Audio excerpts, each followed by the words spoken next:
इयत्ता 9वी विषय सामान्य विज्ञान पाठ 2 कार्य आणि ऊर्जा स्वाध्याय प्रश्न पहिला आहे सविस्तर उत्तरे लिहा। अ गतिज ऊर्जा व स्थितीज ऊर्जा यामधील फरक स्पष्ट करा। उत्तर गतिज ऊर्जा व स्थितीज ऊर्जा। गतिज ऊर्जा गतिमान अवस्थेत असलेल्या वस्तूकडे असलेली ऊर्जा म्हणजे गतिज ऊर्जा। तर स्थितीज ऊर्जा म्हणजे वस्तूच्या स्थितीमुळे किंवा स्थानामुळे साठलेली ऊर्जा। गतिज ऊर्जेत वस्तूचा वेग जितका जास्त तितकी गतिज ऊर्जा जास्त। स्थितीज ऊर्जा वस्तू उंचीवर असल्यामुळे किंवा विशिष्ट अवस्थेमुळे निर्माण होते। गतिज ऊर्जा ही ऊर्जा वस्तूच्या हालचालीमुळे निर्माण होते, तर स्थितीज ऊर्जा बरोबर स्थिती किंवा उंचीमुळे निर्माण होते। आ पदार्थाचे वस्तुमान m असून तो v या वेगाने जात असल्यास गतिज ऊर्जेचे सूत्र तयार करा। समजा वस्तुमान बरोबर m, वेग बरोबर v, प्रारंभिक वेग बरोबर 0। न्यूटनचा दुसरा नियम F बरोबर m a, कार्य W बरोबर F s म्हणून W बरोबर m a s। गतीचे समीकरण v वर्ग बरोबर 2as बरोबर s बरोबर v वर्ग छेद 2a। आता W बरोबर m a v वर्ग छेद 2a, a रद्द होते। W बरोबर 1/2 mv वर्ग म्हणून ke बरोबर 1/2 mv वर्ग। ती उंचीवरून जमिनीवर मुक्तपणे पडणाऱ्या वस्तूची अंतिम ऊर्जा ही त्या वस्तूच्या प्रारंभिक स्थितीज ऊर्जेचेच रूपांतर आहे, हे सिद्ध करा। समजा m वस्तुमानाची वस्तू h उंचीवरून खाली पडते। प्रारंभी वेग बरोबर 0, गतिज ऊर्जा बरोबर 0, ke बरोबर 1/2 mv वर्ग बरोबर 0। स्थितीज ऊर्जा Pe बरोबर mgh, एकूण ऊर्जा E बरोबर mgh। जमिनीवर पोहोचल्यावर उंची बरोबर 0, स्थितीज ऊर्जा बरोबर 0, Pe बरोबर 0। गतीचे समीकरण v वर्ग बरोबर 2gh। गतिज ऊर्जा ke बरोबर 1/2 m 2gh, ke बरोबर mgh म्हणजेच प्रारंभिक स्थितीज ऊर्जा बरोबर अंतिम गतिज ऊर्जा, म्हणून मुक्त पतनात स्थितीज ऊर्जेचे गतिज ऊर्जेत रूपांतर होते। E बलाच्या दिशेच्या 300 कोनात विस्थापन झाले असता केलेल्या कार्याचे समीकरण काढा। समजा बल बरोबर F, विस्थापन बरोबर S, कोन बरोबर 30 अंश। कार्याचे सूत्र W बरोबर F s cos theta, W बरोबर F s cos 30 अंश, cos 30 अंश बरोबर कर्निस्थ 3/2 म्हणून W बरोबर F s cos 30 अंश बरोबर F s कर्निस्थ 3/2 हेच आवश्यक समीकरण आहे। उ एखाद्या वस्तूचा संवेग 0 असताना वस्तूला गतिज ऊर्जा असते का, स्पष्ट करा। उत्तर संवेग P बरोबर mv, जर संवेग 0 असेल तर P बरोबर 0, वस्तुमान 0 असेल, 0 नसल्यामुळे v बरोबर 0। गतिज ऊर्जा ke बरोबर 1/2 mv वर्ग, ke बरोबर 1/2 m 0 वर्ग, ke बरोबर 0 म्हणून संवेग 0 असताना वस्तूला गतिज ऊर्जा नसते। उ वर्तुळाकार गतीत फिरत असलेल्या वस्तूचे कार्य 0 का असते। उत्तर वर्तुळाकार गतीत वस्तूवर लागणारे केंद्राभिमुख बल हे केंद्राकडे असते, तर वस्तूचे विस्थापन स्पर्शरेषेच्या दिशेने असते, म्हणून बल आणि विस्थापन यांच्यातील कोन 90° असतो. कार्य W बरोबर Fs cos 90° cos 90° बरोबर 0, W बरोबर 0. म्हणून वर्तुळाकार गतीत वस्तूवर झालेले कार्य 0 असते.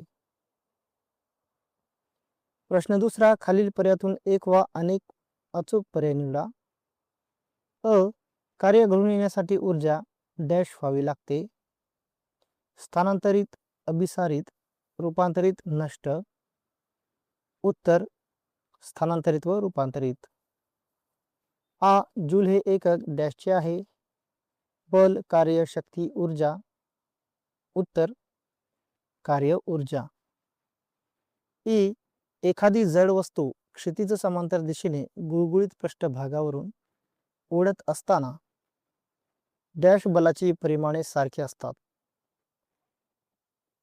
पर्याय क्षितिज समांतर दिशेने प्रयुक्त केलेले बल, गुरुत्वीय बल, ऊर्ध्वगामी दिशेने असलेले प्रतिक्रिया बल, घर्षण बल.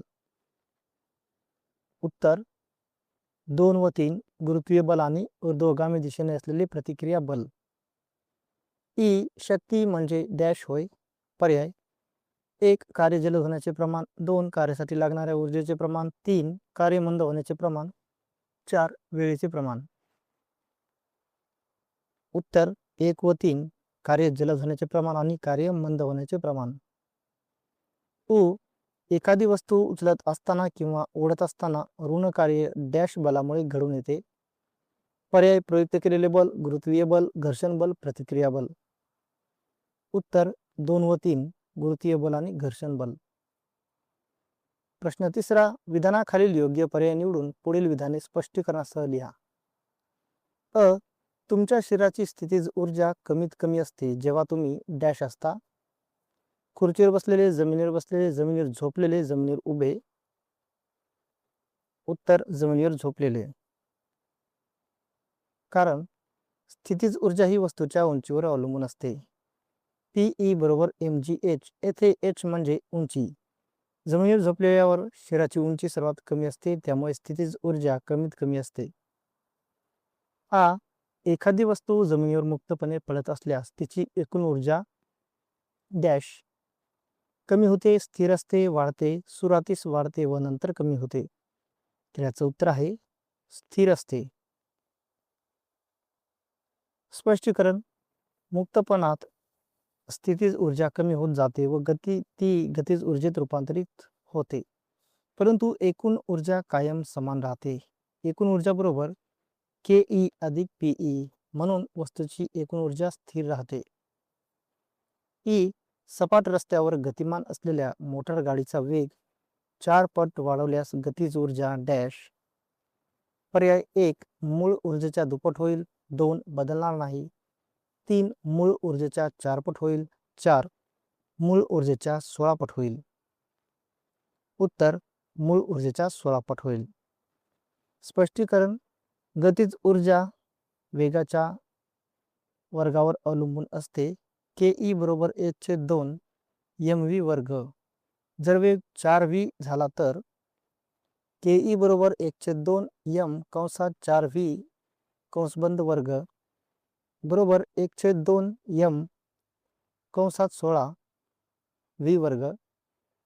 16 गुणिले 1/2 mv वर्ग, म्हणून गतीज ऊर्जा 16 पट वाढते. वस्तूवर घडून येणारे कार्य डॅशवर अवलंबून नसते. पर्याय विस्थापन, लावलेले बल, वस्तूचा आरंभीचा वेग, बल व विस्थापन यांच्या दिशेतील कोन. उत्तर 3 वस्तूचा आरंभीचा वेग. स्पष्टीकरण, कार्याचे सूत्र W बरोबर Fs cos थिटा. कार्य हे बल, विस्थापन, बल व विस्थापनातील कोन यावर अवलंबून असते, पण वस्तूच्या आरंभीच्या वेगावर अवलंबून नसते. प्रश्न चौथा, खालील कृती अभ्यासा व विचारलेल्या प्रश्नांची उत्तरे लिहा. कृती 1 2 वेगवेगळ्या लांबीची एलिमेंटची पन्हाळी घ्या. दोन्ही पन्हाळ्याची वरील टोके समान उंचीवर ठेवा व खालील टोके जमिनीला स्पर्श करतील अशी व्यवस्था करा.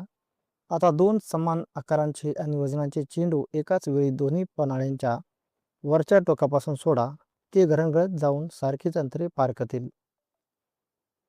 प्रश्न 1. चेंडू सोडण्याच्या स्थितीवेळी चेंडूमध्ये कोणती ऊर्जा असते? उत्तर. चेंडू सोडण्याच्या स्थितीवेळी त्याच्यामध्ये स्थितीज ऊर्जा असते. स्पष्टीकरण. चेंडू उंचीवर ठेवलेला असल्यामुळे त्याच्याकडे Pe बरोबर mgh इतकी गुरुत्वीय स्थितीज ऊर्जा असते. त्या क्षणी तो स्थिर असल्यामुळे गतीज ऊर्जा नसते. 2. चेंडू खाली घरंगळत येत असताना कोणत्या ऊर्जेचे कोणत्या ऊर्जेत रूपांतर होते? उत्तर. चेंडू खाली घरंगळताना स्थितीज ऊर्जेचे गतीज ऊर्जेत रूपांतर होते. स्पष्टीकरण. उंची कमी होत जाते त्यामुळे स्थितीज ऊर्जा कमी होते आणि वेग वाढल्यामुळे गतीज ऊर्जा वाढते. 3. चेंडू घरंगळत जाऊन सारखेच अंतर का पार करतात? उत्तर. दोन्ही चेंडू सारखेच अंतर पार करतात कारण त्यांची सुरुवातीची स्थिती समान असते. स्पष्टीकरण. दोन्ही चेंडूंचे वस्तुमान समान आहे. दोन्ही समान उंचीवरून सोडले आहेत त्यामुळे दोन्हीची स्थितीज ऊर्जा समान असते. ही ऊर्जा समान प्रमाणात गतीज ऊर्जेत रूपांतरित होते म्हणून ते जवळजवळ समान अंतर पार करतात. 4. चेंडूमध्ये असलेली अंतिम एकूण ऊर्जा ही कोणती असते? उत्तर. चेंडूमध्ये असलेली अंतिम एकूण ऊर्जा ही गतीज ऊर्जा असते. स्पष्टीकरण. जमिनीवर येताना स्थितीज ऊर्जा जवळजवळ 0 होते आणि सर्व ऊर्जा गतीज ऊर्जेत रूपांतरित झालेली असते. 5. वरील कृतीतून तुम्हाला ऊर्जेसंबंधी कोणता नियम सांगता येतो स्पष्ट करा. उत्तर. या कृतीतून ऊर्जा अक्षय्यतेचा नियम स्पष्ट होतो. स्पष्टीकरण. ऊर्जा निर्माण करता येत नाही आणि नष्टही करता येत नाही. ती फक्त एका रूपातून दुसऱ्या रूपात रूपांतरित होते. चेंडूच्या बाबतीत स्थितीज ऊर्जा ही गतीज ऊर्जेत रूपांतरित होते. एकूण ऊर्जा कायम स्थिर राहते म्हणून या कृतीत ऊर्जा बदलते पण नष्ट होत नाही. प्रश्न 5 आहे. उदाहरणे सोडवा. अ. एका विद्युत पंपाची शक्ती 2 किलोवॅट आहे. तो पंप प्रति मिनिटाला किती पाणी 10 मीटर उंचीपर्यंत उचलू शकेल? दिलेले शक्ती P बरोबर 2 kW बरोबर 2000 W, उंची h बरोबर 10 m, काल t बरोबर 1 मिनिट बरोबर 60 सेकंद, g बरोबर 9.8 मीटर प्रति सेकंद वर्ग.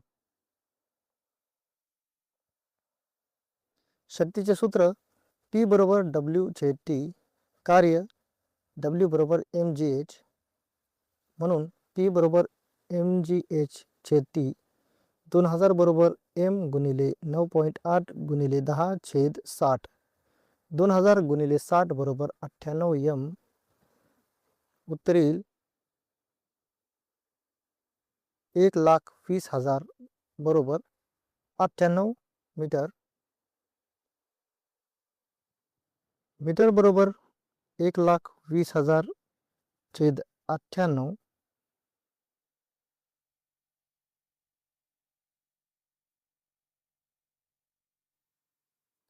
मीटर बरोबर 12,1224.5 किलोग्रॅम. उत्तर आले 1224.5 किलोग्रॅम.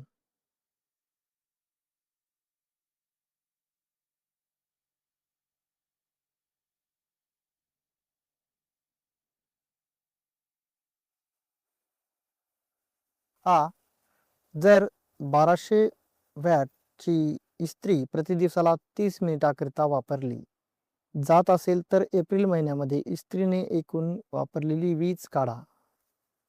दिलेले शक्ती P बरोबर 1200 वॅट बरोबर 1.2 किलोवॅट, वेळ बरोबर 30 मिनिटे बरोबर 0.5 तास, एप्रिल महिना बरोबर 30 दिवस.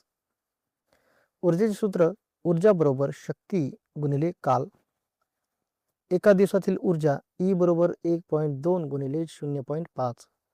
ई बरोबर 0.6 किलोवॅट प्रति तास. 30 दिवसासाठी ई बरोबर 0.6 गुणिले 30. उत्तर आले 18 किलोवॅट प्रति तास. उत्तर 18 युनिट.